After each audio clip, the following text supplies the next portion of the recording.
Bonjour, je suis Hakim L'Alam et je vous propose ma chronique du dimanche 17 novembre 2024.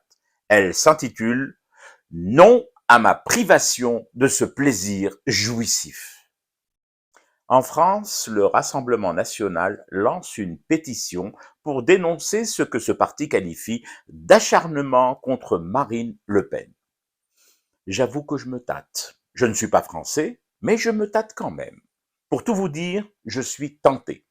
Peut-être vais-je finir par la signer, cette pétition.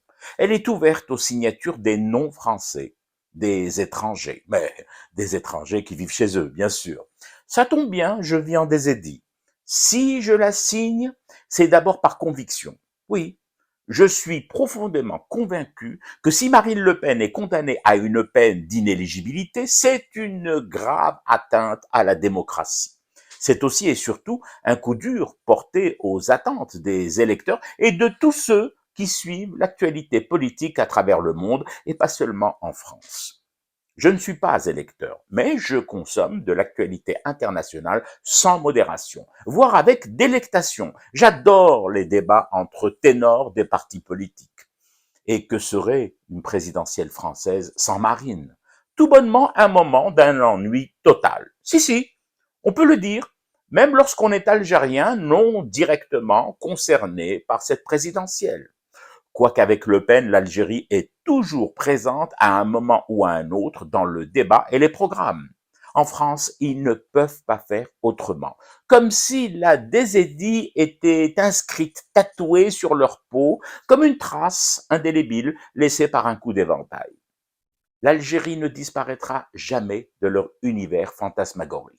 Mais au-delà de cette pathologie algérienne chez les Français de manière générale, et chez Marine Le Pen en particulier, c'est un autre moment plus intense, plus fort, plus emballant, plus prenant, plus envoûtant, plus jouissif, n'ayons pas peur des mots, dont moi, l'Algérien vivant en Algérie et mononational, risque de se voir privé par cette justice française. Quel moment? Oh, fournissez un effort, bougez-vous les neurones, que diable. Ne me dites pas que ça ne risque pas de vous manquer grave à vous aussi. Bon, allez, j'arrête de vous faire mariner dans ce climat de suspense intolérable. Le moment marine en question, c'est lors du dernier débat avant la clôture de la campagne électorale.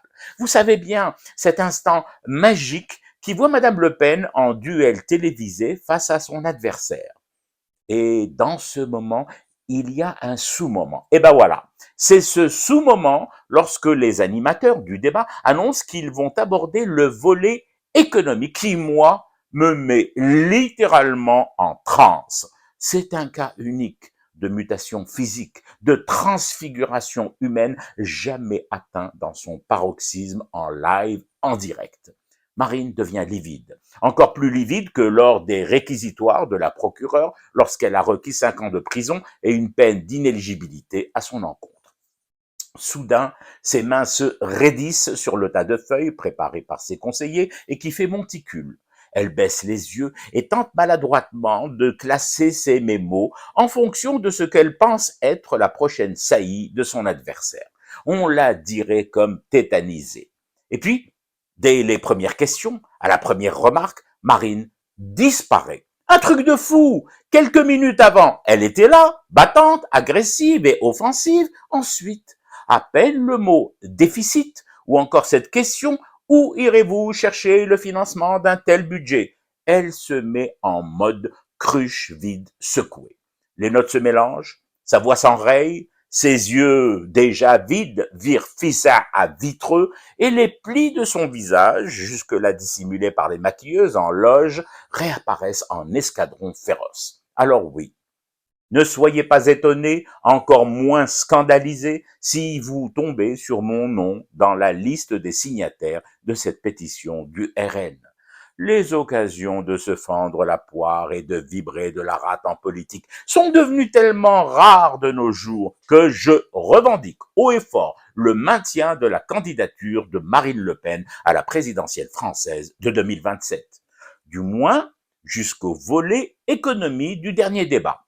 Après, lorsque le SAMU viendra la chercher dans les studios TV où s'est déroulé ce débat pour une évacuation médicalisée, vu son état, eh ben, la justice française, elle fait ce qu'elle veut. 5 ans de prison, 20 ans, perpète incompressible. Elle peut même la passer à la gégène. Je m'en tamponne le coquillard tout en fumant du thé à ce cauchemar qui continue.